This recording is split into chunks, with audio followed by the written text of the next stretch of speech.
Hello, good evening everyone, and I welcome you all to Hudson Visual Arts Center, and I'm very happy to welcome ADI also, because I think this is the beginning of the new collaboration and I'm looking forward to many more. Thank you so much. Thank you, Niharika Ben, for giving this beautiful space to us and also to Hati Singh Visual Arts Center. On behalf of Association of Designers of India, I would like to welcome all of you to this evening, especially in the honor of all the women and women who have really been contributing a lot to our community, in the fields of education, in the fields of development, in the fields of business, in the fields of medicine. And we are going to celebrate this evening with you all, and would love to learn from all of you, and we welcome all of you on behalf of Association of Designers of India. Just a background about ADI. We are a not-for-profit organization, and we are a voluntary community of designers, which involves students, which involves professionals, which involves organizations, and trying to bring some link design with different fields in the community. So that's what we are trying to do. And this event is a part of the thought which we all believe in, that design is woven in all the fields where we work. So yeah, and Poulomi is going to lead today's discussion. Poulomi is the treasurer in our team, and we have Digvijay, we have Jamin from the core team of ADI, and Megha. Hi. So yeah, over to you, Poulomi. Thank you. Thank you, Kathan. Thank you, Niharika. It's a real honor to be in this space. And though we didn't mention it anywhere in the creative because we didn't want it to be like a token gesture, but happy Women's Day, everyone. And so we are gathered here to listen to women leaders who in their own fields have brought about change.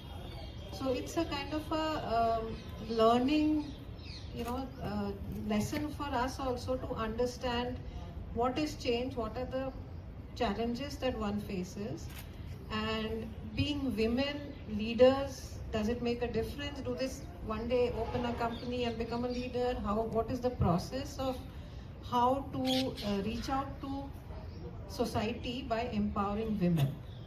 And to begin with, the first thing that came to my mind when I was working on the introduction was Gandhiji's famous quote that be the change you want to see in the world.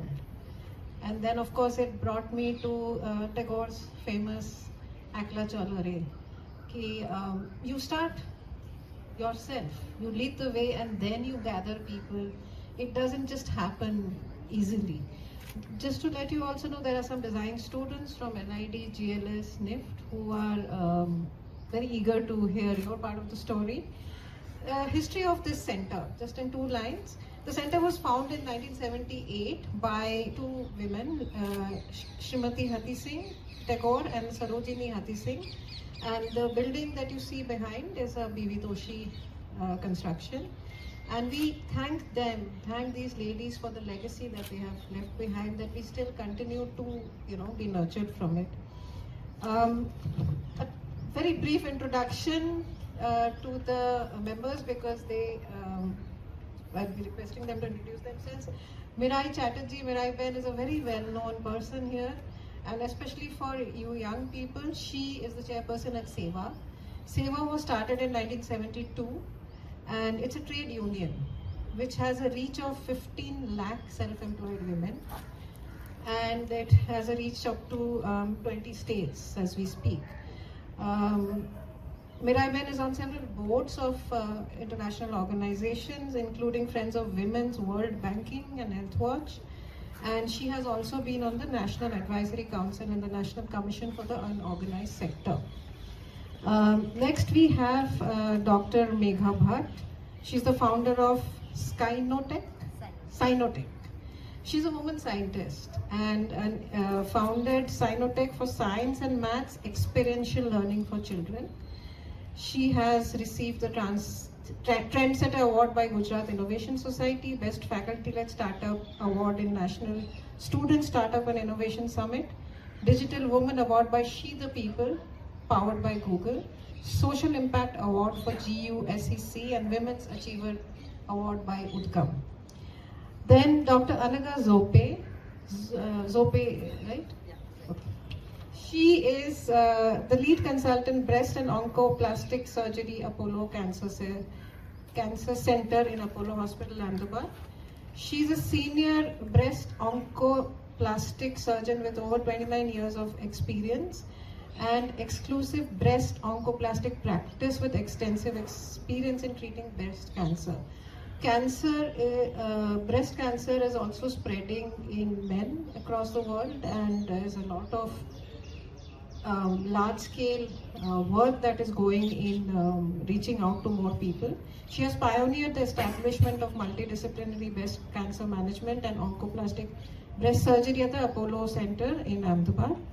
And the person to represent the youngest firm on the panel is Renu. Renu founded India Recycles. It's a zero-waste enterprise that creates affordable markets for the urban poor. She has a background in public policy with a degree from Columbia University and has worked with governments across India, USA, and Africa. So now I request Mirai to be the first person to lead with an introduction to yourself, your work, and your organization. Sure, but thank you very much for inviting me. I'm not often in the designer community, but although I am from a family of designers, and delighted to be here. But if I may I ask the audience, does anyone know why we are celebrating March 8th? I mean, how did it all begin? Is it okay to ask them? Yeah. Any ideas? Students, family, friends? Okay, well, very quickly in 2 sentences, I think it's important that we know our history. In 1908, in the Lower East Side of New York City, 15,000 garment workers took to the streets for the first time. It was the first recorded protest of women workers.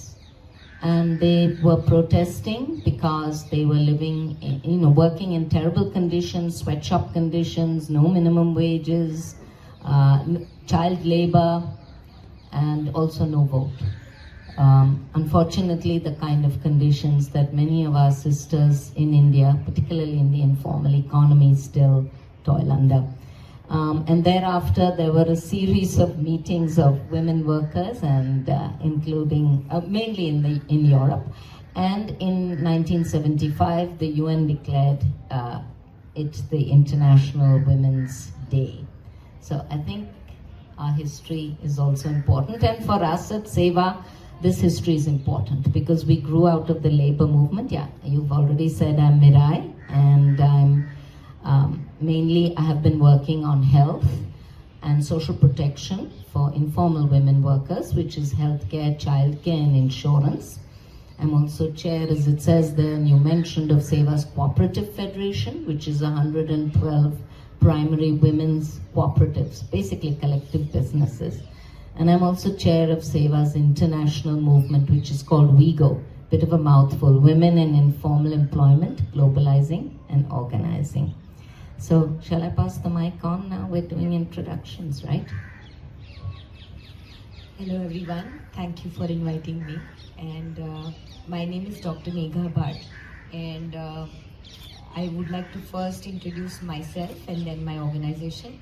I'm basically born and raised in Mumbai, and when I came here, there were no jobs back in Gujarat because the pure sciences were actually getting lost because of the new streams coming in at that time. So I decided to go for doctorate, finish that, and became a full-time mother. For some time, didn't do much because with the enjoying motherhood, at that point of time, and my husband had an intra-company transfer to US. And while I was coming back in 2010, I thought that now I do not wish to sit at home and do really something as per my caliber. So at that point of time, researched a lot, and the government of India was offering a very beautiful program called Women Scientist Program. And it's for a women who have had a break in their career. And you can rejoin the stream of science by putting in a project proposal. And I made it in life sciences, and there are formal first and second rounds where you're chosen. So out of 654 participants, the first round was 125, and then 25 were given fellowships. So I think that gave a beautiful identity of a women scientist. So, and then that was going on, and simultaneously kept on teaching in Gujarat University as a faculty for climate change and impacts management. Incidentally, my subject was also the similar for the project, and so I could contribute to that subject really well. And then meanwhile, my child was growing up, and in the middle school, I really saw that around us, it's a lot of rote learning which was happening. So I think the theory base in our country was always very, very good. But because we were out for some time, the Montessori method, which was practiced there in US, and my son was going to this similar kind of school there and here also. So I really thought that about other schools, probably if that particular part could be sufficed, that theory part could be sufficed with the correct kind of experiential learning, then it'll have an impact. So I started my organization called SciKnowTech. Children only gave it a name, and it is Science, Knowledge and Technology, which is together. And so we do graded program, which is curriculum-wise, board-wise, and obviously we do lot of hands-on activities and give them experiences, not experiments only, but experiences in the form of field trips, storytelling, and so on. Hi. In the very beginning, thank you so much for making me a part of this. And after seeing Digvijay here and you here, I feel at home. Actually, I should become an honorary member of your organization. I'll tell you why. The word that Poulomi was struggling on in my introduction, the Oncoplastic part of it, that qualifies me to be a designer. So why am I not a breast surgeon or a breast cancer surgeon? Why am I an oncoplastic surgeon? Because I am trained to redesign women's breasts using their own breast tissue so that they have a full and wholesome breast and not a breast which is modified or doesn't look like their own. So that is the first part of my introduction. Where did it all begin? When I was in secondary school, when I was, I think, 14 or 15 years of age, and my father was an architect. He's no longer alive, and a very good one. I always wanted to be an architect. I was trained by the dean of JJ School of Architecture to appear for the entrance exam because my father refused to train me. He said, I don't want you to be an architect, you talk too much. You should go in medicine. People like that are needed in medicine. So the then dean of JJ School of Architecture trained me for the entrance exam. And on the day of the exam, I had very high-grade fever and I became unconscious and I couldn't appear for the exam. So promptly my father pushed me into the medicine interview and I got in. So I think I'm going to insist that Digvijay gives me honorary membership. Why am I here? Probably because of the same reason, because I talk a lot and Poulomi thought I can contribute. What is my real identity? Not that of a breast cancer surgeon, of course. I'm a woman, very proudly so, mother, daughter, wife, a friend, and above all, a good human being. I tried saying that yes, I qualify to be called a good human being, not because not because I was born into a family which made me so, but because I was lucky enough to gather people around me who could shape me, my personality, my thoughts over the last few decades and plus, where I could make myself capable of saying that yes, I trust myself and I trust my judgment to handle another human's life. So I think that is my definition. Hi everyone. Thank you ADI and Poulomi for inviting me here. I was nervous at first sharing the stage with Mirai because we also work in the labor rights space. Before I begin, I'm going to ask a quick question. Where do you people typically shop for anything from? Let's say the clothes you're wearing today. Where have you bought it from? Anybody can answer. Online? What about others? Do you buy online? Hand-me-downs? What else? Stores. Now think about when you walked into this campus, you must have seen security guards sitting somewhere. There must have been people who made the chai that was brought here. And somebody may be cleaning the campus. Where do you think they shop from? If they want to buy, let's say, toys for their children, if they want to buy garments, if they want to buy a backpack, where do you think they shop from? Anybody knows? Dalgarwad, Teen Darwaza. So let's say if I am a domestic worker, if I am somebody who does chadu pocha in your house, and like most domestic workers, if I am doing 30 days of that work, because domestic workers don't have the luxury of weekend off, right? We don't want them to do Netflix and chill the way we do on weekends. If a domestic worker has to go to Dalgarwad from here, is he or she gonna take a cab and go, or are they gonna take a bus? Take a bus, right? Not Uber like most of us have done here. So one of the questions we had way back into 2021 was that how is this India, and I call it this India because it's a very different India, how are they finding the time to go buy the things that they need? Because most of them, if they're working 30 days a month, 12 hours a day, even going to Dalgarwad by bus, buying something, coming back, typically means 3-4 hours, typically means half a day ki chutti, right? Which means a lot of us will also cut their salary, ki apne aadha din off liya. So when we were grappling with this idea, we also realized that there are 3 Indias.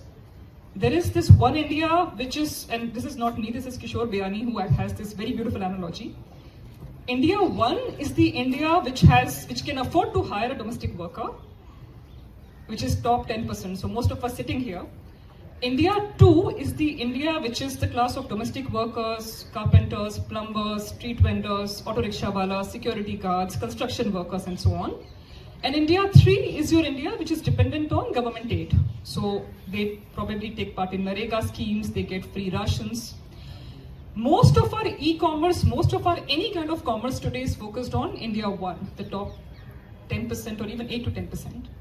So we were also a labor rights organization, Mazdoor.co, which we started during COVID-19. And we had this huge question that where is India 2 shopping from? Who is catering to their needs? And that is when we had this idea that India 1 is consuming a lot. Because if I ask you when was the last time you shopped for something, I'm sure most of you will tell me last week maybe. Or maybe even today you must have ordered something on Blinkit or Zepto. But a lot of us also hoard a lot of things, right? We have, if I ask you to go back and look into your house, and I can challenge you that if you have not used something for 5 years, you're never gonna use it. You might think someday I will wear this top, someday I will use this bone china set in my, nice little kitchen, but you're never gonna use it. So we requested India 1 that why don't you donate all this to us?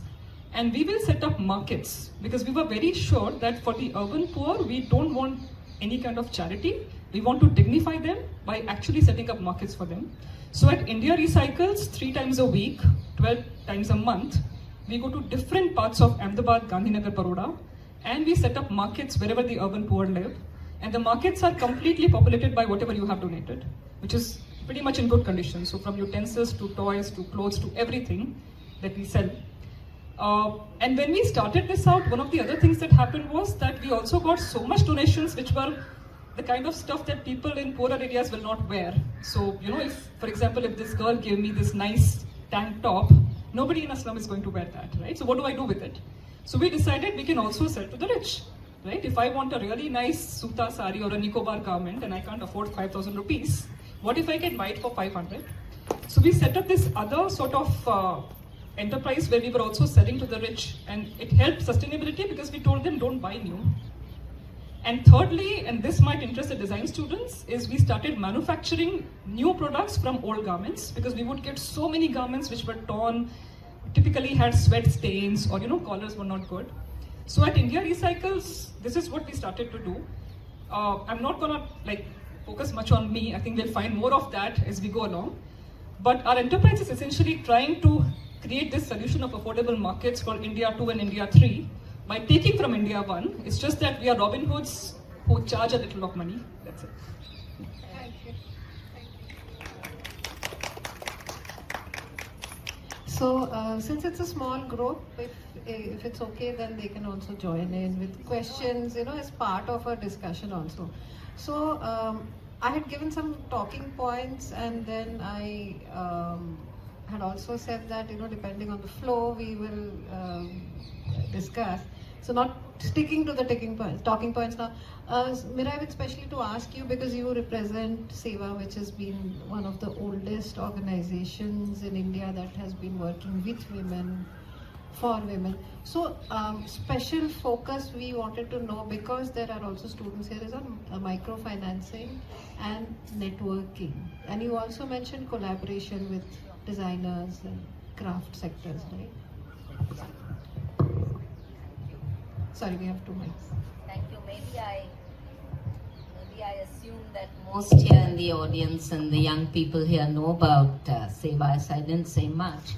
SEWA is the Self-Employed Women's Association. We're now almost 54-year-old organization, and I must correct the figures. We are this year 35 lakhs in 20 states. From Kashmir to Kerala, and from Gujarat to Nagaland, and a lot of states in between. And we are actually a movement. We see ourselves not just as an organization, but as a movement of union and cooperatives. As you all know, Ilaben Bhatt began the organization in 1972. Many of you would know that. And very quickly realized that the world of work of the informal economy, as you've also mentioned, is very different. There is no employer. About 40% of people in our country who are in the informal economy are self-employed, like street vendors, artisans, and others. And of course, the poorest and the most vulnerable, those who have no voice and representation, are the women of our country, the women who keep the wheels of not just our families and society, but also the Indian economy growing. Perhaps it will come as a surprise to you, but that about 55% of Indian GDP comes from the informal economy, and about 50% of savings, which is not something people think of. People think that they're poor, and so, what could they be saving, and so on and so forth. So union and cooperatives, because very quickly Laben learned that if people are self-employed and if people don't have bargaining power, then whatever little work they get when they raise their voice for justice, for better working conditions, then they're thrown out of work. And so cooperatives also offer an alternative form of organization which is non-exploitative, and it's, as we say, used, owned and managed by the workers themselves, and builds women's leadership from below. Because when you actually do, like all of you do, that's when we learn, that's when our leadership also grows. You asked about the focus areas. Basically, we are in all sectors of the Indian economy, which are 6 major sectors, of course, which are the major employers of women, or where women get work and livelihood and sustenance, which is, of course, agriculture, animal husbandry, services. I'm not going to list them all because all of you know that. You asked about microfinance. Actually, this was the first thing that came up. When we began to organize, actually, old clothes vendors who still sit in Delhi Darwaza, the first thing they said was, we can never come out of poverty because we're bound hand and foot to money lenders. We borrow 100 rupees in the morning, we have to return the 100 rupees with 10 rupees, so 10% interest per day. And so that's when women said we need financial services, we need a line of credit. They went to the nationalized banks and they were shooed out. The nationalized banks said we can't give open bank accounts for these kind of women. I'm talking about 50 plus years ago when the microfinance movement hadn't started at all. Nobody even knew about microfinance. So that's when they were shooed out. The women said, if no one has us, why don't we form our own bank? And it's a long story, I won't go there, but overnight they learned how to sign their names, and then they got a license. And SEWA Bank was formed as the world's first bank with 40,000 share capital, and today we're over 600 crores. And the entire organization on the board, and this is kind of an article of faith with us, 80% of the board members are from the informal workers themselves, and 20% are sort of college educated types like myself. So that, you know, I would say SEWA Bank was a front runner. It was one of the earliest in the microfinance. There was no microfinance movement. And then in 1975, Bhatt met a woman called Michaela Walsh, who was an investment banker in New York, and together they formed Women's World Banking, which then took some of the lessons of SEWA Bank across the world, Africa, Latin America, other Asian countries, and even countries of the global north. And that's why Friends of Women's World Banking and so on and so forth were formed. I think designers, we've had a very fruitful relationship for many, many years with the National Institute of Design, and I'd like to acknowledge Mr. Ashok Chatterjee's contribution, very early contribution. In fact, he's my uncle and he was responsible for introducing me to Bhatt and also for taking me to Jawaja and opening my eyes to the world of artisans. And NID students, all of you, people like yourselves, have been working over the years, shoulder to shoulder with the women weavers, patchwork, applique workers, embroiderers, and so on. And it's been a very rich partnership. Whenever the young designers come, they say that, you know, we've learned a lot. It's a mutual learning, as it should be. The other important thing that NID and other design places like the National Institute of Occupational Health, I don't know whether many of you have heard of them, they're in Megha, helped with was actually the design of tools. You know, you mentioned the importance of design again and again. So tools, equipment, you know, jointly co-creating them with the workers, which has been very important, and we've been able to share that with the Labor Department, workers' welfare boards, and so on, and urge them to provide these. It's one thing designing them, but you know, some of these cost. I mean, a nice sickle, which is more anthropomorphic, you know, as per women's anthropometry, maybe 100 rupees, but other carts of waste recyclers cost up to 3,000-4,000 rupees. And that's beyond the budget of workers. In fact, just today when I was coming here, I thought, you know, as we celebrate, what a long way we have to go. I was coming back walking from Law Garden, and there was this diminutive little young woman with a huge sack on her back of waste recyclables, and I was just double her size, and I was thinking, you know, here's where we need design, and here's where we need to join these kind of women so that they also can celebrate and have a better future. There's a lot more to say, but I'll pass the mic on. We want to hear from others. I will ask you, when we are talking about reaching out, connecting to women, not just women, you know, in the larger society, in terms of empowerment, because I have heard you, I have attended the breast cancer awareness program that was held here, and I was really touched the way you were communicating with people. We are all scared of doctors. Mm-hmm. We are all scared of the big C. We are all scared of many things, you know, but the way you break barriers, the way you are, like, you know, at SEWA, and Mirai was also saying, identifying individual needs and then putting it all together. How does that work in men?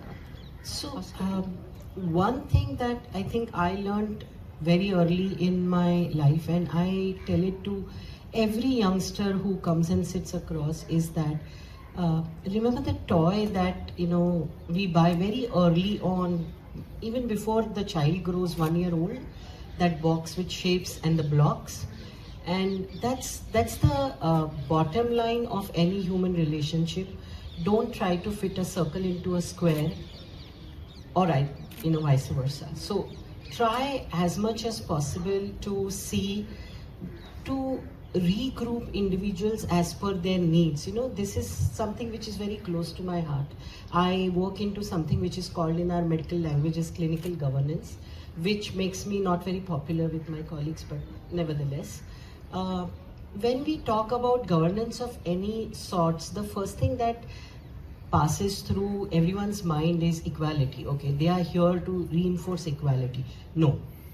The best governance happens when you are equitable. You are not talking about equality. Being equitable in every process of your life is what I feel enhances your interactions. To be able to find what is the need of the person across. I'm a breast cancer surgeon. I am trained to save breasts. I have the option of removing the breast. If there is a woman who is sitting in front of me who is going to spend the next 4 decades of her life worrying if the breast that I saved is going to give her a new tumor, and that anxiety is going to push her down the road, however beautiful the reconstruction or the saving the breast surgery I did, that was a lost cause, because in the first place, I failed to judge what were her anxieties, what were her fears, where is she going to go back after she exits my hospital. So as a doctor, for me, what is important and what I practice in my practice is that I try to see how am I going to fit her into the society once she's done with me. Not what is the first step I'm going to do. Am I going to operate her? Am I going to give her chemotherapy? No. What is she as a person? Of course, this is never done in the first meeting. It takes a couple of meetings. Sometimes, in the Indian scenario, it takes a meeting without the family. I'll tell you a very simple difference, how cultures make a person or influence the way a person is. When I used to practice abroad in Australia, whenever my outpatients used to be scheduled, my secretary first used to come with a bunch of consents.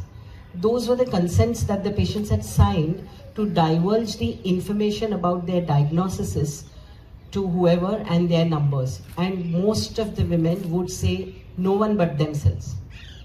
Not even their spouse, not even their parents. And so many times they would come alone.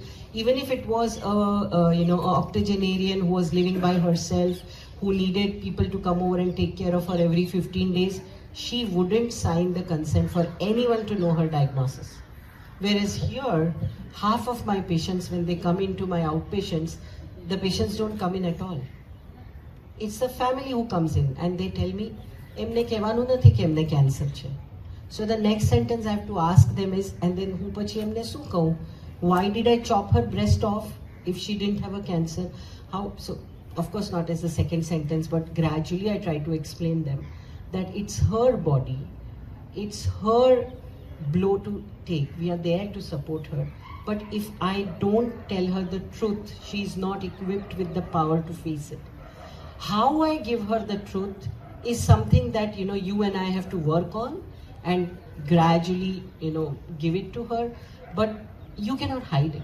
So that's the cultural difference that you face when, different societies have different backgrounds. Different backgrounds make or break your personality into different ways.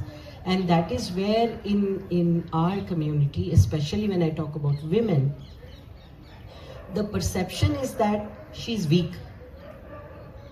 If I talk about the average homemaker, I'm not going to call her housewife because that's what she's a homemaker. She probably shoulders much more responsibility on her, able backs than what your C-suite executive does in a day. She's not weak.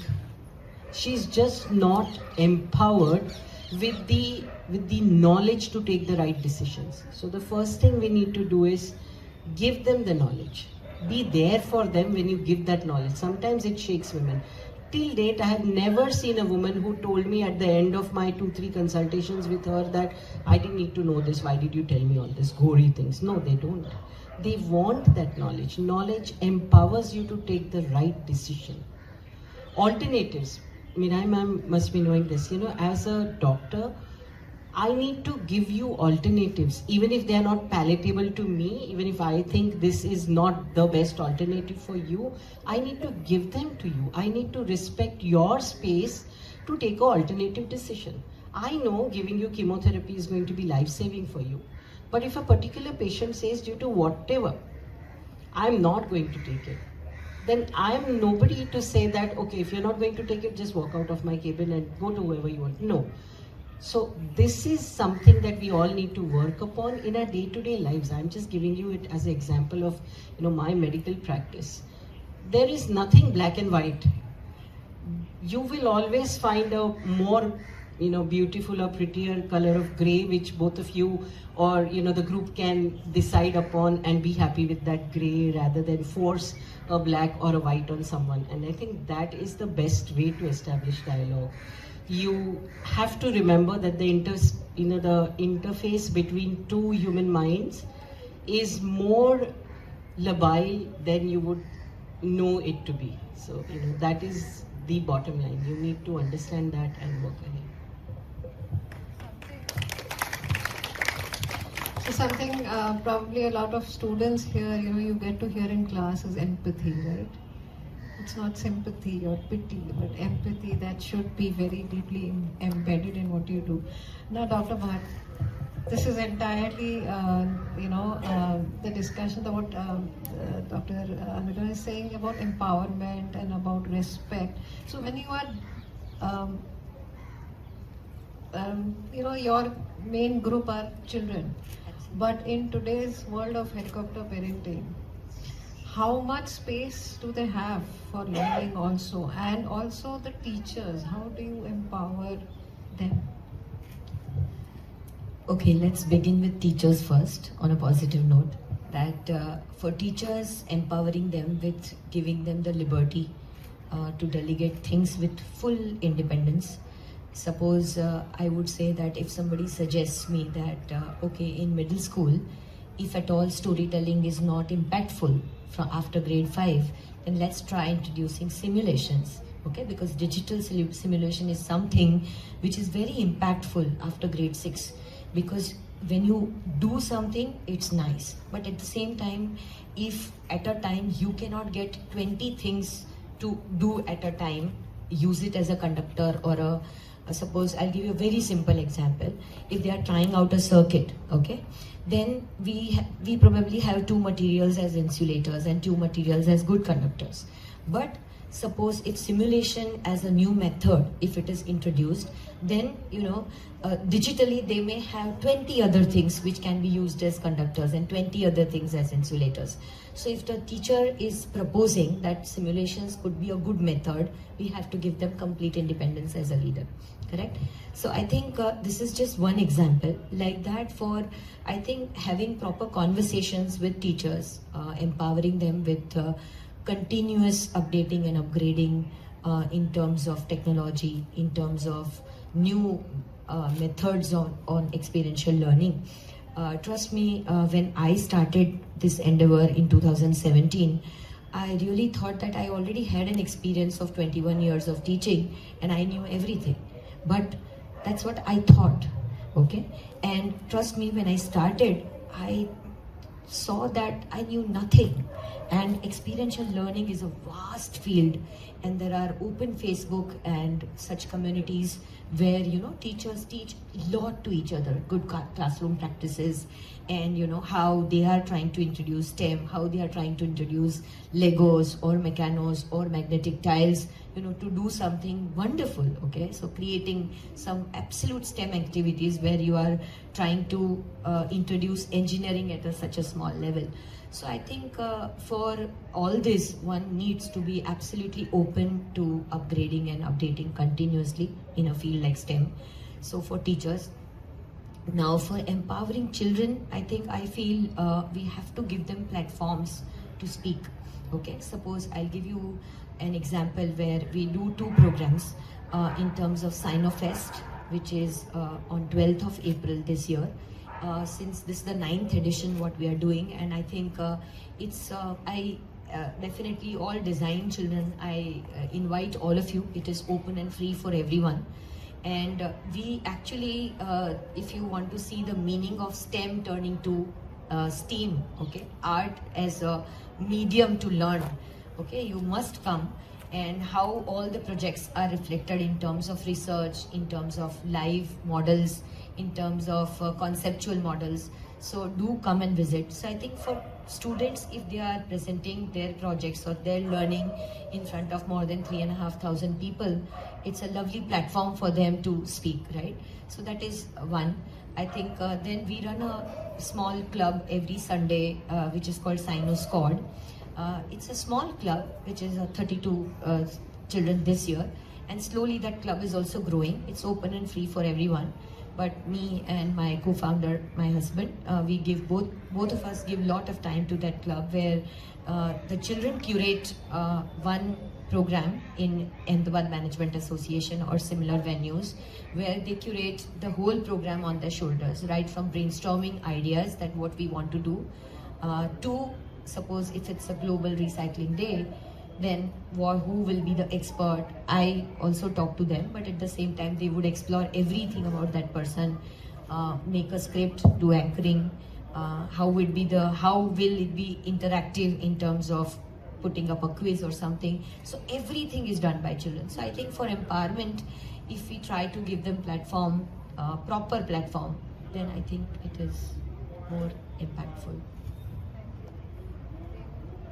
Asking you, when you were also planning the, how your organization it runs, what is the process, what is the, the actual backbone of it, what is the foundation, and what is the impact? How do you measure or gauge the impact? So I call our organization, or rather I call myself the accidental entrepreneur, because we actually never planned to set up India Recycles as an organization. It was just an experiment that we did 4 years ago. In fact, the first sale that we did was just a couple of our friends, and we took whatever we had in our house, clothes, utensils, toys, everything. We took it in our car, and we went to Narol, where we used to work in the labor colonies there. And we just did a sale, and we realized that, okay, this is huge, there's a lot of demand. So then we started to sort of expand it, and we thought that, okay, let's get donations from other people. Eventually we realized that, okay, the donations are coming, but there are different types of donations. Like if there is a coffee maker that somebody donates, what am I going to do with it? So our process has honestly evolved in the last 4 years as per the work that we are doing, because if you go to any MBA school, and we get a lot of MBAs who intern with us or who write case studies on us, none of them are able to help us because our model is so different. No, they've never actually sold to the kind of customers that we are selling to. So we've had to do like a lot of trial and error before we sort of design that this is how the process should be. Like currently, for example, let's say if we do a collection drive in NID, then all students would come together, faculty would come together, they would donate whatever they don't use anymore. Somebody would go from my office, pick it up, it goes to a segregation center where each item is segregated and cleaned. So the segregation is in 3 piles. There's one pile which is what is going to be sold to the urban poor. The second pile is what we can make a little bit of money from. So, we need somebody who knows a Zudio from a Zara. You should be able to distinguish the two and know which one has to go in which pile. And the third pile, where you have to decide what fabrics will go into making of what products, because not every fabric is also good. So we do all of this, and then we eventually, do the actual sale. And what's interesting here is, we all assume again that if somebody is poor, then there's only one kind of poor. There's this blanket sort of generalization, and what we have realized is even the customers, and we don't call them beneficiaries, we use the term customers. Our customers are so, in that sense, a lot of them have such different aspirations. So if I have to, for example, sell in Gyaspur, if you know, Gyaspur is an area where most of the migrants are from MP. They get tribals from Chabua. Now, recent migrants from MP do not wear saris. They typically wear ghagras and a little blouse. You'll see a lot of them in construction sites. Now, if I have to sell to them, I can't take saris, I can't take salwar kurtas. What we do is we give them a blouse ka deal. कि 15 रुपए में 2 blouse. That's the kind of deal that we do for them. Now, the same thing if I have to sell in Vatva. Now, Vatva, most of my labor class are Muslims. They don't wear saris again, they wear salwar kurta. So I have to again customize my inventory and make sure that in Vatva, I'm going to tear the salwar kurtas that they wear. Similarly, if I go to a one-room apartment, like the economically weaker section housing, there you will find customers are more aspirational, they want to be more like us. So if I have sleeveless garments, if I have shorts, they actually also buy that. So we've had to really sort of in the last 4 years evolve on the basis of our customers, look at what they like, what they don't like. And like any other seller, we try our best to make them happy, and that's sort of how the process has evolved. And then another aspect of it that we realized was that the approach has to be participatory. So if I run this organization just like Amazon, just buying and selling is not going to work. It also has to have an element of empathy, and that's where we run a lot of programs for students. So, 12 months of the year, I have interns, volunteers from ages of 6 to 75 who volunteer with us. And in the volunteering process, what we have done is, because we come from a very strong labor rights foundation, the idea was that when the volunteers show up, so let's say if I have a student from Ahmedabad University, right, somebody who's, let's say, coming from a privileged background, and when they intern with us, the first task we tell them is that, okay, segregate all the garments, fold everything and keep it in a place. And they do that. आते हैं 2 घंटे, 2.5 घंटे, 3 घंटे करते हैं. And उसके बाद they get tired, they're exhausted, they are cranky, they are thinking कि internship के नाम पे क्या करा रहे हैं. So the first thing we ask them is that when you walk into a Marks and Spencer store, when you go to Palladium Mall and you walk into a store and you see a shop girl who's folding clothes 8, 10, 12 hours a day, standing on her feet, and you think that job is not important. आपको लगता है उस job में skill नहीं है, you don't respect her as much, right? You think that job is not important. And look at you couldn't even do it for 3 hours. You were exhausted. So we have this inbuilt culture where we try and teach young people that every part of the cycle is important. So as a CEO of India Recycles, it's not that I sit on a laptop all day. We are a highly participatory organization even from within. So all of my employees have to do the segregation, the cleaning, the collection. It's not like I have 2 people doing that. And it's very interesting how you discover, Indian psyche, I shouldn't say this, but the caste system is so deeply rooted in us that we've also had interns who drop out after a day. Their parents call us and say कि बच्चा कल से नहीं आएगा, आपने उनसे, सफाई करवाई. And we have to sort of instill that value and we say, okay, this is your trial. If you can survive with us for a day, then you'll know how to actually go to the market and even sell, because you've always been buying, right? You've always been going somewhere and bargaining. You've never had somebody stand in front of you and bargain. So when you come with us, you go to a slum and you're selling a sari for 50 rupees and samne wala tells you 40 mein do. And then you realize how irritating it is when that conversation goes on and on. So we've sort of built this process which is extremely flexible because it has to be for the market that we work in. And I would say our foundation is essentially to make sure there is empathy at every step so that we don't sort of become just, another Amazon, so to say, of second-hand goods. I have to ask you one more question. So the thing is that, do you see this, your work, through India Recycles, and because you have the background of the knowledge of working with the labor laws and everything, is your primary beneficiary or a woman? Do you reach out to women first, or are there challenges? So let's say you're going to Vatva. You're not just going to go somewhere and start selling, right? There's going to be some recce you've already done, found the space. So what are the things that in your mind? Because I was going to come to you about the caste system. Because, why will I wear somebody else's clothes? God knows who wore it, and I don't care who cleaned it, even if it's washed with it all. That's very deeply part of our lives. So, is there anything that was a very big challenge that was something that took you time to rethink the whole process? And what motivates you? What inspires you?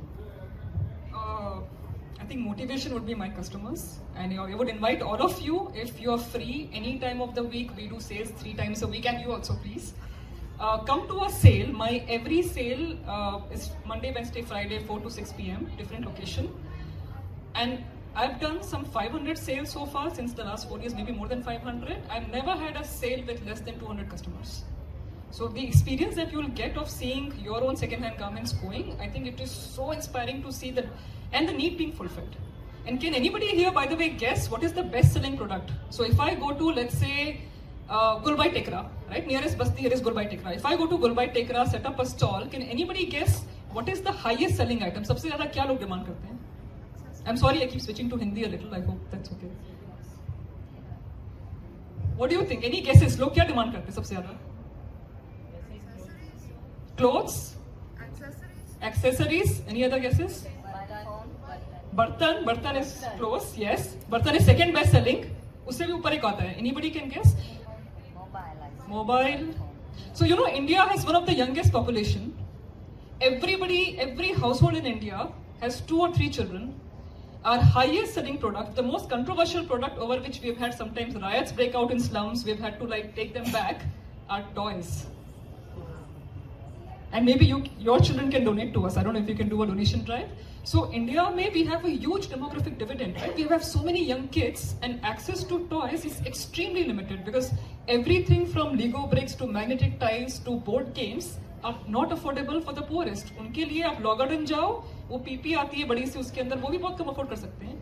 So the moment they see anything which looks colorful like a toy, and you know what, most of the times they can't even read some of the memory cards or you know these fancier toys, but they buy it because there is this aspiration that हमें भी कुछ खेलना है. There's so much free time for them.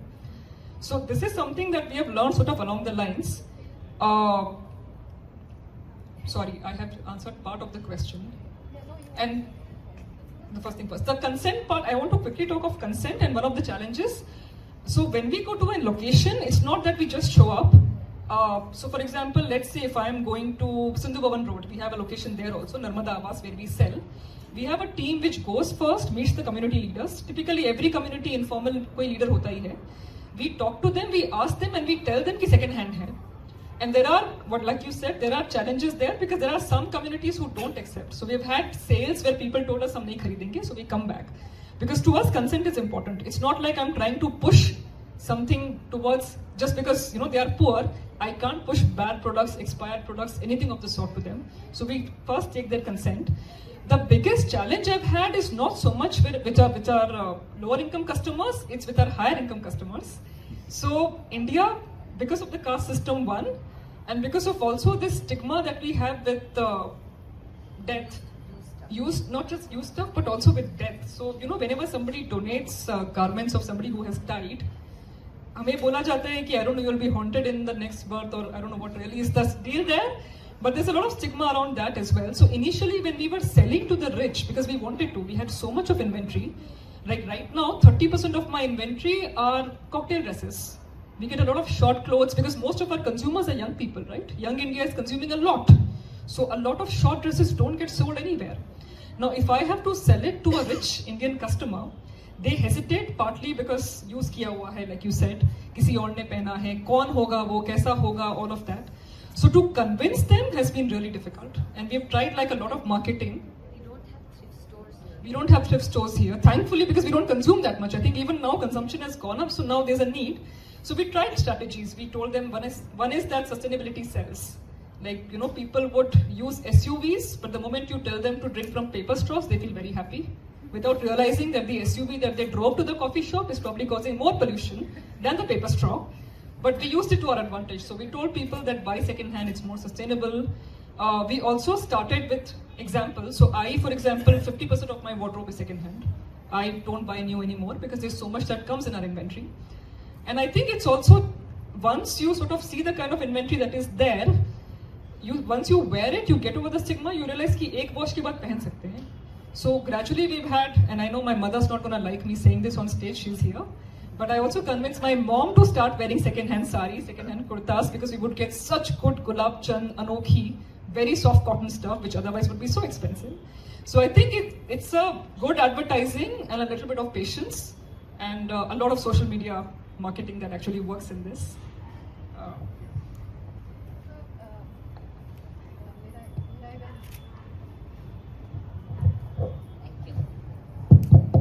Mirai, SEWA is an established organization, if I may mention it, from the last century. So how do you, because I, before meeting her, had been told, as I mentioned, I'm not from Ahmedabad, so the first thing I was told is, India recycles and all, has a lot of presence in the minds of people through digital media. So in terms of empowerment, in terms of microfinancing, in terms of educating people about the pros and cons of digital media, digital technology, sorry, what is the next stage, or what is the way you reach out to your SEWA beneficiaries to start with? Sure. Our members from the beginning have been very keen on technology, not way before the digital era. They have been using video, they've been using camera, they've even set up a video SEWA cooperative with the support of Martha Stewart. So technology is not something they shy away from. And particularly the younger generation, but I think across generations, people have really taken to digital technology. Let me give you a few examples. The insurance cooperative that I work with, the entire, especially after COVID, the entire, from marketing, from enrolling people, onboarding them into our insurance cooperative, for uploading their claim documents, and then seamlessly the claims monies going to their account. All this is done digitally, and it's done by what we call Agevans, who are the grassroots women workers themselves, who have been trained, but who have taken to digital technology like duck to water. They're very comfortable. And another thing that very recently, we have a collaboration with the US-based organization called Algorand Foundation, which works on blockchain technology, really cutting edge blockchain technology. And what they've helped us with is digitizing all women's documents, because one of the big problems with the government schemes is that people don't have their documents in place, or they get misplaced, or there's a fire, or they move house and they can't find them whatsoever. So these are now digitized, and they have been linked to the DigiLocker. So they have that, first of all, then the documents are in women's control. So you've democratized digitization, you've democratized data control. And then from the DigiLocker, now the next stage is that seamlessly it goes and attaches to all the government's schemes. And the Agevans, the grassroots women, have an app that we co-created. We developed with them, and of course with the Algorand, high-tech folks, all sitting together as a workshop, which is also very exciting. It's kind of a joint learn journey. And we developed a digital health passport. So all these documents seamlessly move into DigiLocker. From DigiLocker, they seamlessly move into these various schemes like the Pradhan Mantri Jan Arogya Yojana and so on and so forth. And now what we're trying to do in discussion with government actually is that whether seamlessly for all the schemes, they can go straight from the DigiLocker.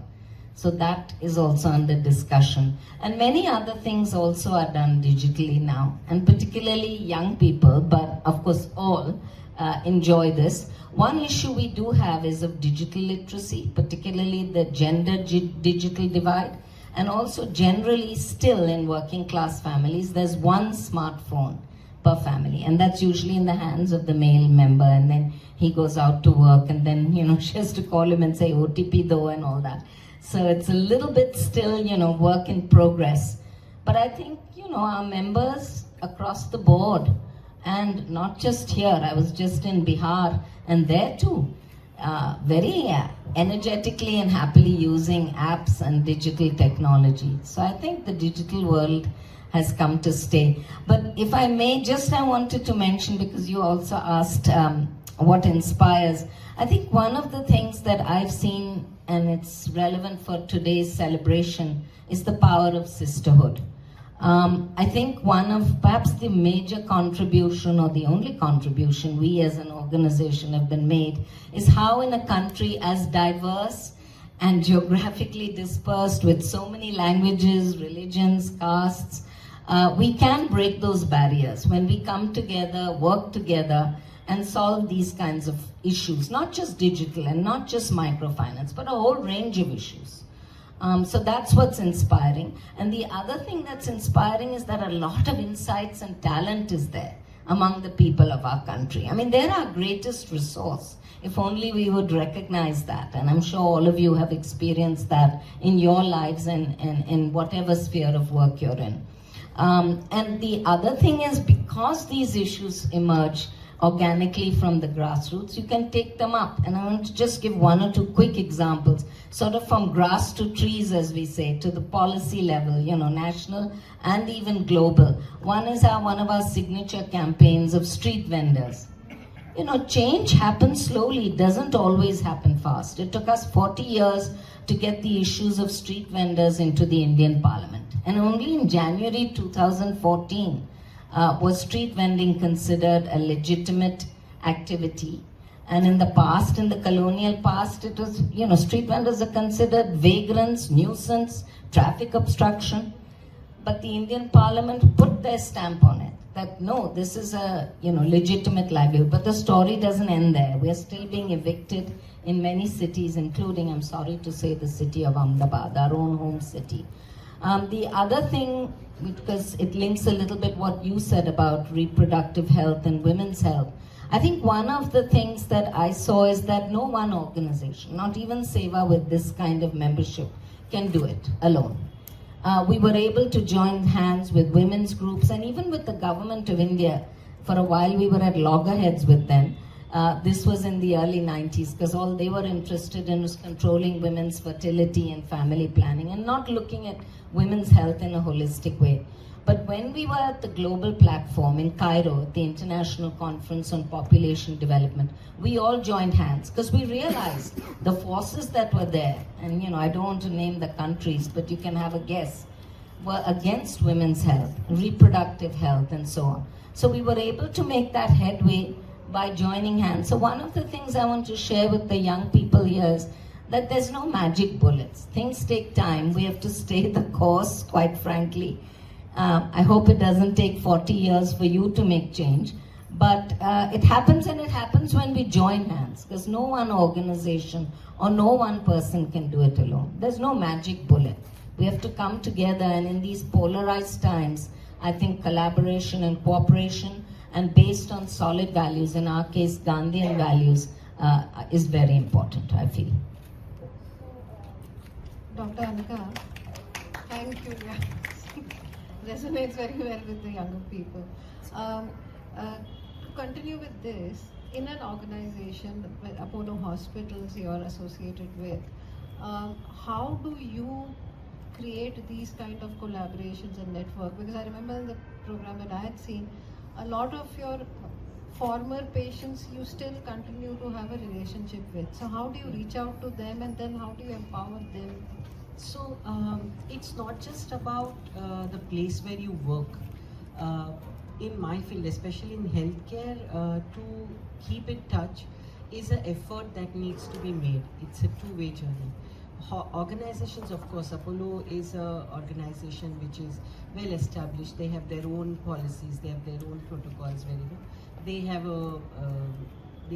groups or patient support groups where patients come in and they keep on meeting, etc. But that is at a very, I would say, at a very clinical level.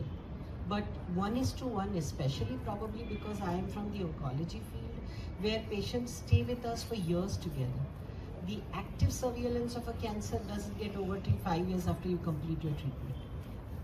So, it's as good as at the end of 5 years, I'm doing everything. If she was a 22-year-old at the time of her diagnosis, I've actually gone with my patients to meet the would-be husband or the spouse. I have done all sorts of things. I've got calls in the middle of the night. I'm in Mumbai, and for an office meeting, I found this boy. He's really good. Can you come on a video call with him? I've done these type of things also. When they have babies, you need to be with them because, as a breast cancer surgeon, probably my role ends after her completing 2 years of treatment if she's disease-free. But they would still want me to be there because that belief that, she's the one who got me out of that. So even now, if I have some problem, she'll be able to, talk with me because this journey is so intimate that, like you said, like ma'am very rightly said, that feeling of sisterhood never leaves you. So when you've been in this relationship of a patient-doctor for something as as stark as a cancer, you develop a trust. At one point, you tend to trust your doctor more than your instincts. At points, you trust your doctor more than your belief, more than what your family asked you to do, more than what Google told you. So that level of trust lasts. And some of my patients, like you said, they've been with me for decades now. I think more than 2 decades. I've had young girls whose kids have now grown up, who were diagnosed when they were not married, and then they went ahead and they completed their treatment, got married, had their own kids, and now they call me up saying that 10th mein aa gaya, and that gives you a feeling of relief. But yes, these efforts need to be taken by oneself. And like ma'am said, probably I'm blessed that I'm a woman and I treat women. So it's there are a lot of especially today on Women's Day, you will find these messages circulating on WhatsApp ki Pathshala that get treated by a woman doctor, she treats better. No, with all due regards to my male colleagues, I don't think skill is the issue there. It's the feeling of belonging, or the feeling of emotional connection, is which places women doctors a little bit on the positive side when you're dealing with a woman and with an organ as delicate as the breast. So that is where I think developing a connection or a relationship lasts longer when you understand that. And at this point of time, it's not connected with your question or the discussion that we are having, but let me make this a little clearer. We have standing jokes, right, in the community where they talk about how a woman is so labile, mood ka to koi ठिकाना ही नहीं है, how a man is more stoic, or you can depend on a man, or गाड़ी चलाते वक्त कैसे कहीं भी ठोक देंगी, कहीं भी मोड़ देंगी.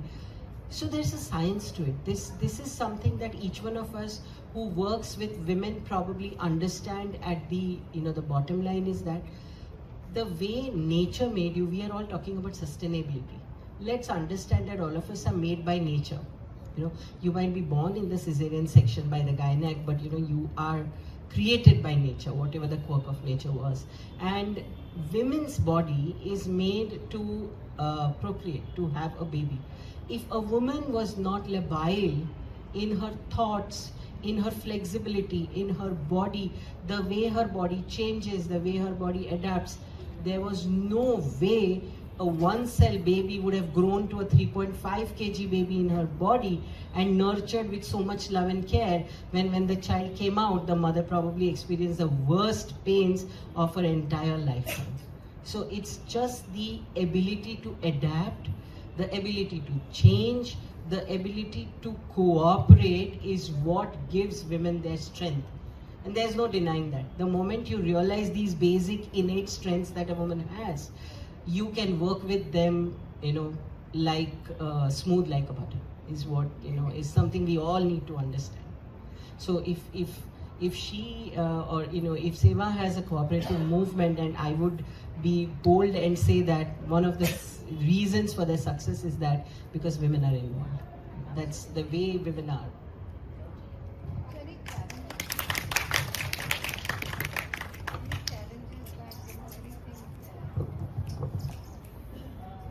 Was there something that you were working on, you wanted to, there was a goal that you had to reach, and then what were the challenges or anything special that comes to your mind?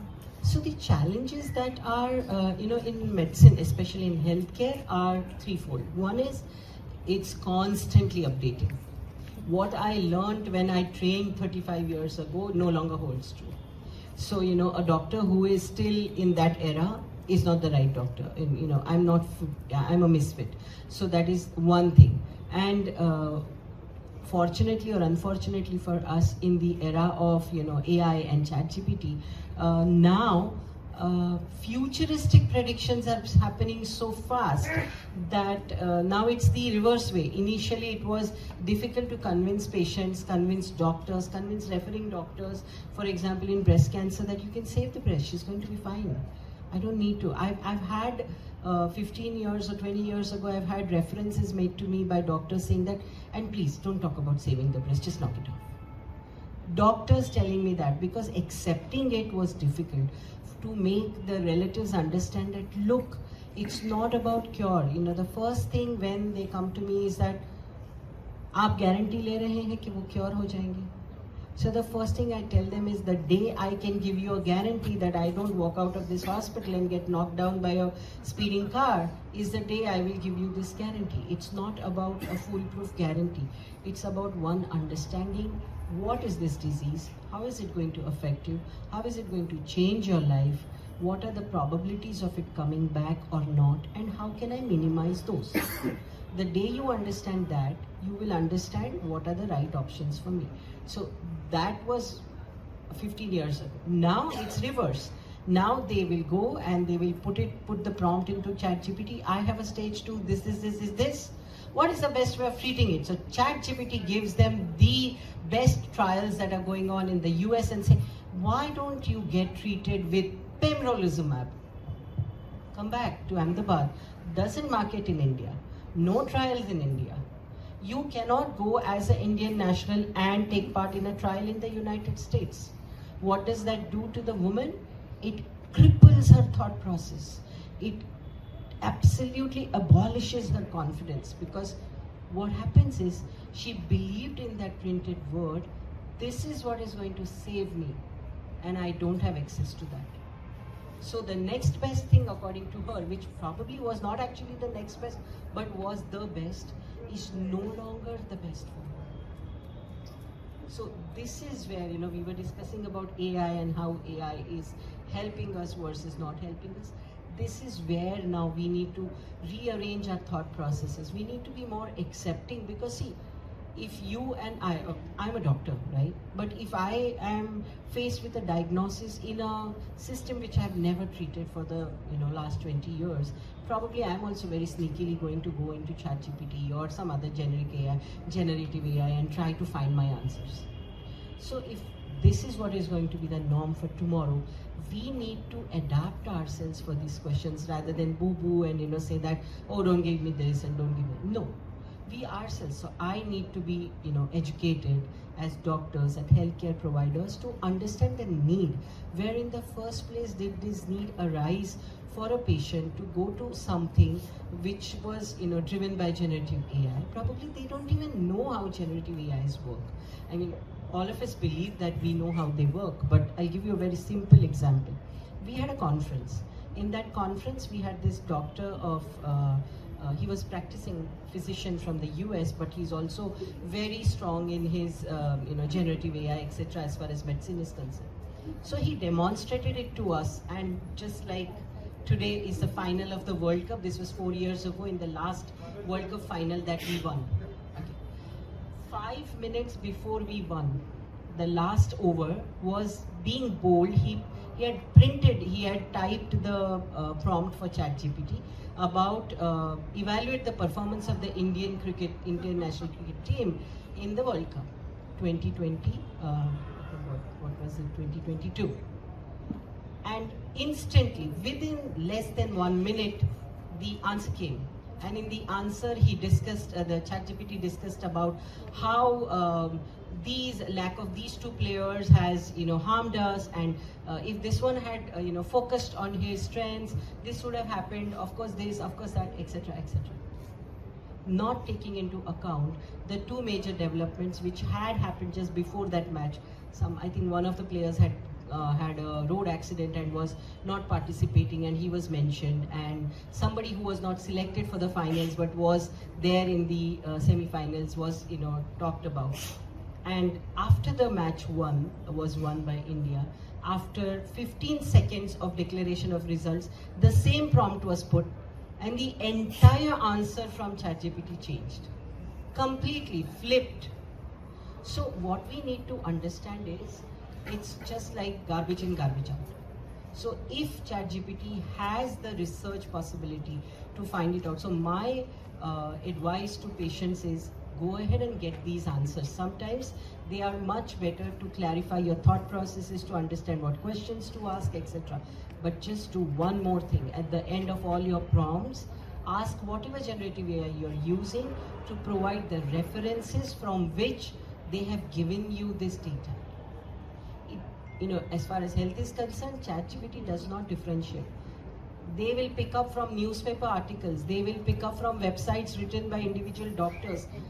The authenticity of data needs to be established. So these are the challenges that we are facing, and we will continue to face till the time that we find out ways to deal with it a little more pragmatically and a little more practically. Dr. Bhatt, to continue with the same, the challenges that you face when you are planning your next, like you were talking about this competition, and what are the factors that you keep in mind? Are they changing with every year? Are they changing according? So because we are discussing about individuals, right? How First of all, the schools, concept. teachers- First of all, I feel that Ahmedabad, now as a city is changing. But when I started the whole thing, the experiential learning, okay, everybody has started to understand this word now and started to use also this word. But understanding is something very important. And I think when I started, the parents' mindset, the parents are the decision makers for anything, right? So I think for children, the age group with which I deal, that is 7 to 14 years, parents decide what activities they would do.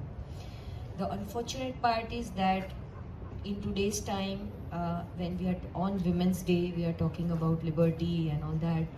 Everybody wants to work, everybody wants to, but children sometimes, without any blame to anybody, trust me, I feel very sad for them sometimes that the child who is in 10th standard, okay, moving from one car to another place, this classes to that classes. Parents are trying to fulfill their own ambitions in children, which is very unfortunate. And you look at them, that a little one, sleeping in that, that जो भी maid या जो भी साथ में है, parents तो most of the time they are not there. So जो भी उनको ऐसे लेके आते हैं उठा के अंदर, you feel so bad that 1.5 hours of the program what you are trying to offer, you want to do something where the child is fresh enough to listen to you, right? The program is designed so well in terms of hands-on activities, cartoons, films, what they are going to be watching.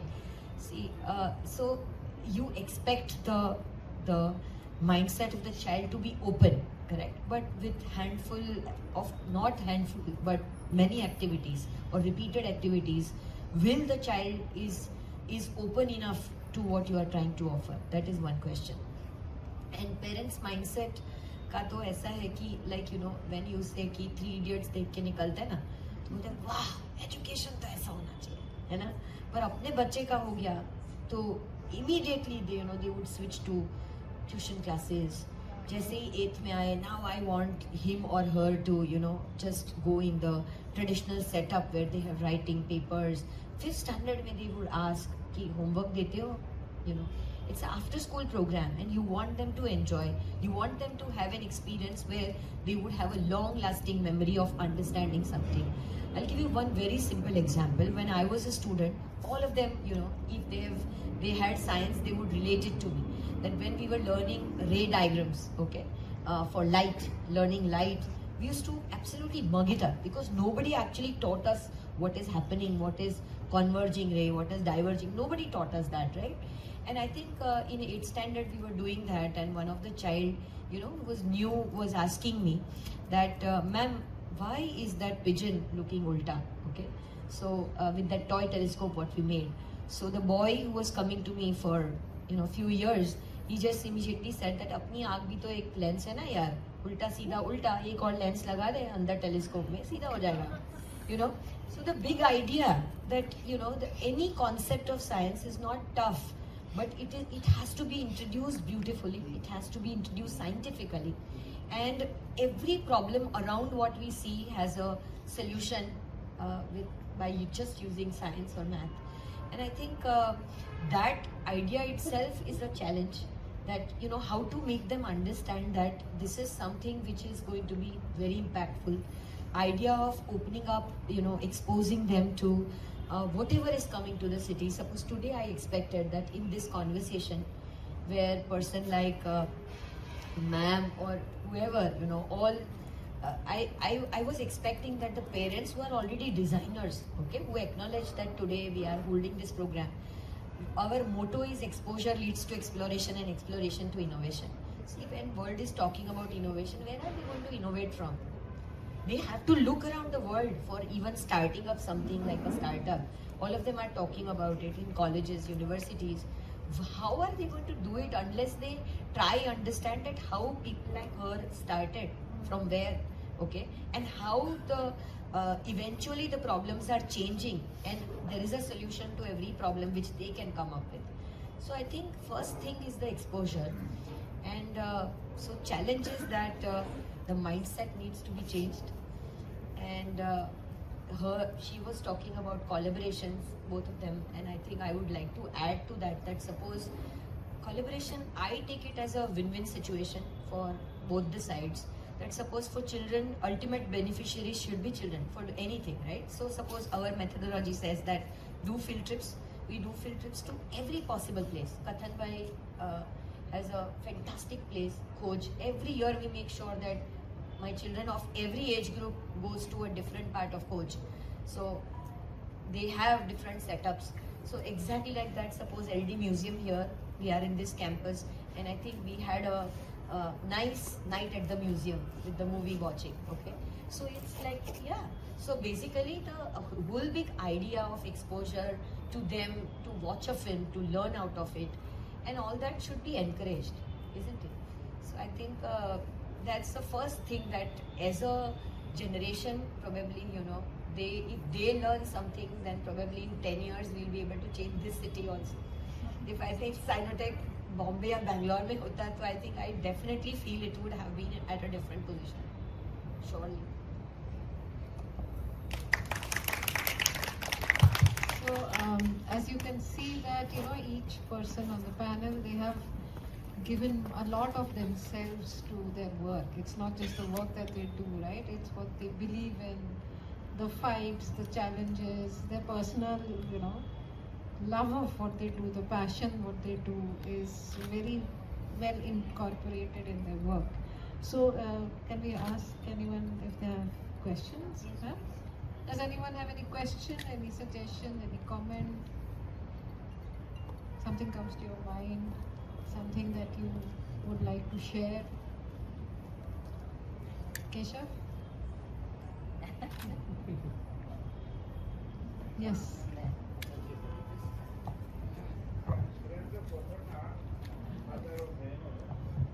Hello, I am Surendra Pokharna, father of Renu. I was scientist in ISRO, and in Udaipur we have started one program related to science popularization, and that we call it घर घर में विज्ञान घर घर में नवाचार. तो हमने बच्चों को बताया, एक 75 एक्टिविटीज हमने डिफाइन की थी, मतलब तो आज़ादी का 75वां आंदोलन था, ये अमृत महोत्सव का 75 एक्टिविटी जो बच्चा साइंस के रिलेटेड वो उसको कहीं जाने की जरूरत नहीं है, मतलब और घर में बैठ के कर सकता है. मतलब अब सिंपल ये एग्जांपल दिया था, ये हमने घर में रोटी कैसे बनती है, रोटी कैसे बनती है, सिर्फ उस एग्जांपल से हमने पूरा स्टेम प्रोजेक्ट वो बच्चों को समझाया. मतलब तो ऐसे हम मतलब प्रयास कर रहे हैं. तो we would like to just collaborate with you and learn from you. And second thing I want to comment, not a question. I find that some spiritual component is there in all of you.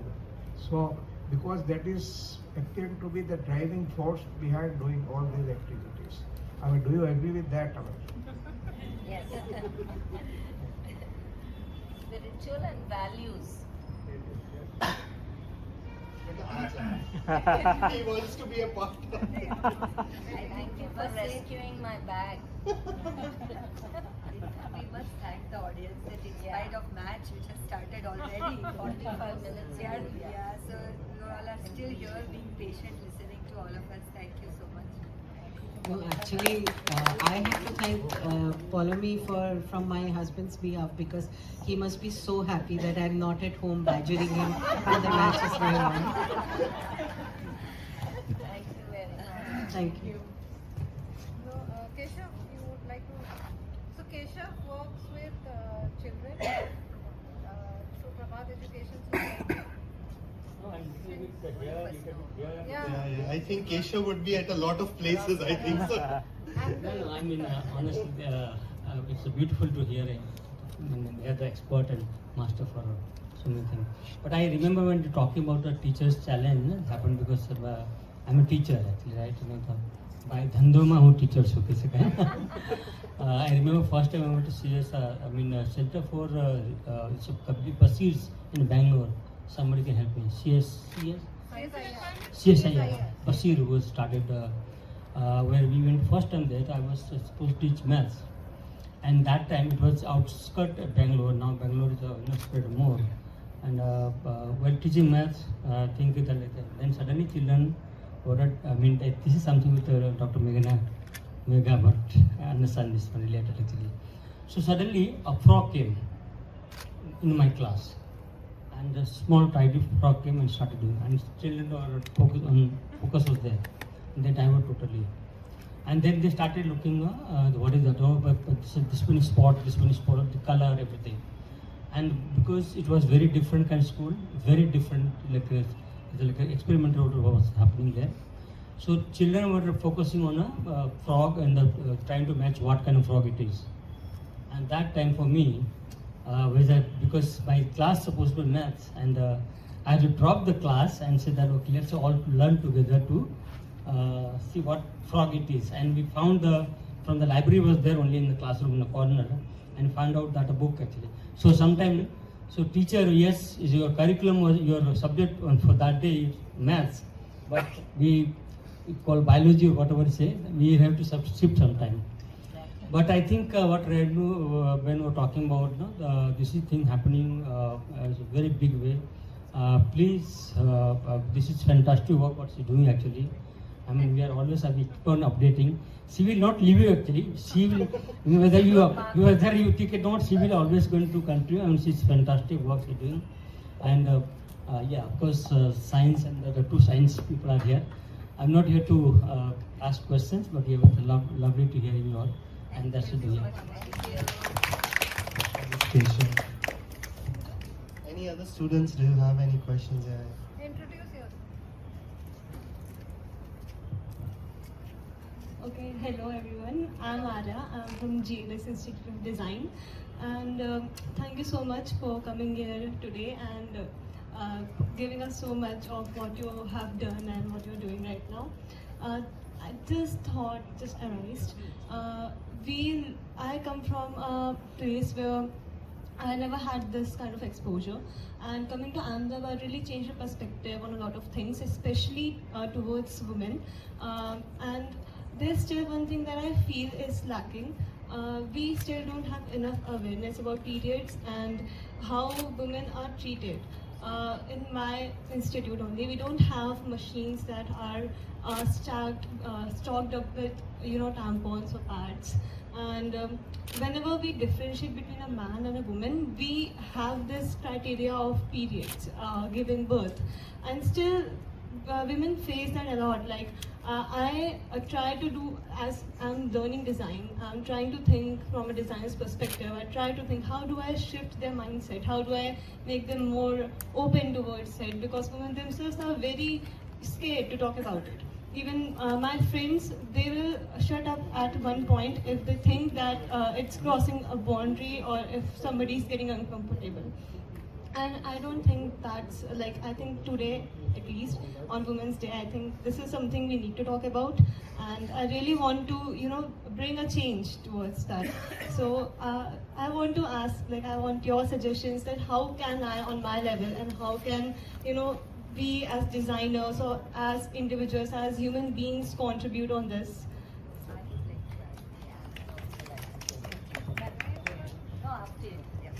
Okay, so I think for your question, 2-3 things. that trust me, in 8th standard and now in 7th standard, officially there is a chapter which is called adolescence, okay? And in that, basically it has to be related to the reproductive system of male as well as female, and especially female in detail because of all this. And but trust me, I have 33 different schools coming into me, and in the classroom of 22 children, at least 15 children would say that this particular chapter was skipped, okay, scraped off, just done with short videos or something in 45 minutes, and that particular chapter can go on at least for 3 turns of 1 hour, okay, at least. This is the minimum. Then I think I would say that people are doing some really good work in Ahmedabad. If you're not aware, I think Aditi is, she has come up with a cartoon book called Menstrupedia. Okay, that's her startup. I think she started that in 2017, and I use her cartoon books to make them understand adolescence. Okay, please look through the website and you would find that some beautiful conversations happening right from the hygiene habits to understanding the reproductive cycle, understanding periods is being very beautifully given. So I think I really thought that because I'm already using it for that purpose, I must tell you.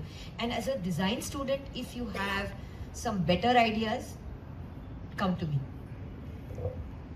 Just quickly, because I'm aware of the lateness of the hour, a little bit like what you, one of the things that we found worked a lot are know your body sessions for young girls and women, but also for boys and young men. We are a women's organization and we had a lot of these know your body sessions, and then the sons and brothers of our members would come and say, but what about us? Nobody told us these things. We are also interested in knowing. And frankly, some of them said, we find out about the human body from porn. We were quite shocked to hear that. And so we started working with young people from adolescents up, know your body, and talking about these things openly. In our country, health and sex education about women's bodies, men's bodies, how our bodies change, these are all not easily talked about. In fact, our Agevans are told, please come to the school and explain. The teachers say, we are not comfortable saying all these things. So I think you can start with yourself and with your friends, a little like a little study circle, sharing ideas, being open to questions. Always start with oneself. And the other thing, since you all are designers, one thing we've not been able to crack is the whole issue of sanitary pads. Not everyone can afford tampons and menstrual cups, although those are available on the market now, luckily. But, how can we make eco-friendly, sustainable, low-cost sanitary pads? Lots of people have tried, but I'm afraid, they haven't really been used as much. And still, I'm coming from Bihar recently, and, girls are still using cloths and stuff. And it's not just there, it's everywhere. And they don't wash them, and then there's all sorts of white discharge issues and all kinds of hygiene issues. So I think we need to start with ourselves, and maybe these know your body, and there's some resources here. We have some, we're happy to. We have an apron that we wear and show where, the ovaries are and where the uterus is, and also the male body as well. And we'd be happy to share those tools and books with you. So, last 2 words. Whatever they said, absolutely agree with it. From my perspective, I'll tell you a small anecdote, 30 seconds. When I joined Masters of Surgery, we moved to the hospital. We are into a residential training, right? I was the only, during those 3 years, the only female resident, 60 residents, 59 boys, and I was the only one. Of course, I had people preceding me and coming after me, women, incidentally during those 3 years. So the first week or so was a nightmare. We work 25 hours a day, and you are not, my belief and my observation was that they don't send me to have food. They don't allow me to take a coffee. They didn't even let me go brush my teeth. They didn't allow me to take a bath. At the end of 6th or 7th day, I was already on my periods. and I had not got an opportunity to go to my room and change my pads. So when the rounding registrar came in the evening and he was, criticizing this not done, that not done, I snapped. I was 23. I snapped and I said, you are not letting me do this. You didn't allow me to do this. I need to have a change of pad, and you didn't even let me. And look, I was accosting him. You didn't do this. You didn't do that. And he just stepped back. He was taken aback. Of course, he's one of my most favorite human beings on this earth today. He stepped back and he said, you are 23 years of age. You are already a qualified doctor. You should have taken steps to make sure that you took care of your body before you came to take care of my patient's body. Okay, so that sentence is very applicable to each one of us. We should learn and take steps to know our body and how to take care of it. I'm extremely happy with the type of inquisitiveness you have, and we need this in every person of your age. I practice 52 weeks rule. 52 weeks in a year. I take 52 awareness lectures at least every year. Anytime you need me, take my number, call me. At least about the the women's body, even the men's body, the hormonal issues, I can sort it out for you anytime, the way you want it done. The third thing, what every one of us needs to do is make sure that at the beginning of a new year, the students are educated about their personal hygiene, their health practices, the city, where in the city will you get help, what sort of help, whom should you approach to that, and that is something you should get your student unions or your student collaboratives in and get this done. That is the best way to start. Okay, just like you have communication labs, etc. Get this personal lab where you can discuss these pointers, and there are ample number of qualified people who can come to you, sit with you in your language, at your level, explain it to you. Thank you. This is awesome.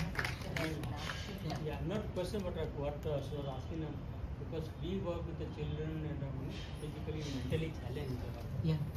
And child is really Yeah.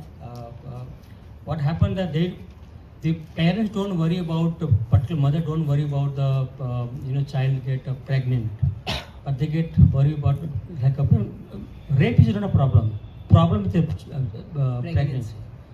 And this is what really they talk. This is how really they call. This is how they become very big issue for them. But we got a designer, textile people came to Parvat and they worked for a long time.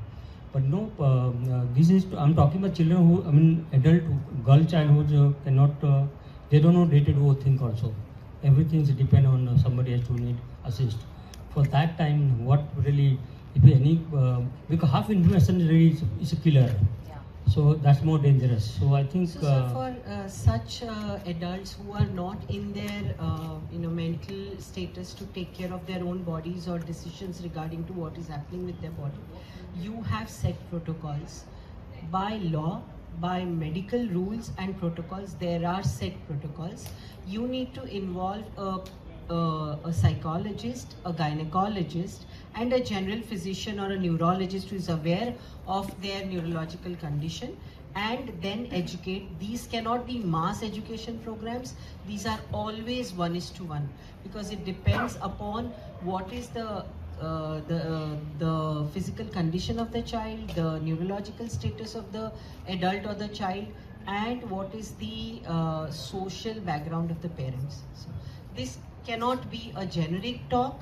This has to be a 1:1 counseling. Should be done for every child that gets, I'm using the word institutionalized, but not in that term, but comes under the umbrella of any institution which is going to offer care.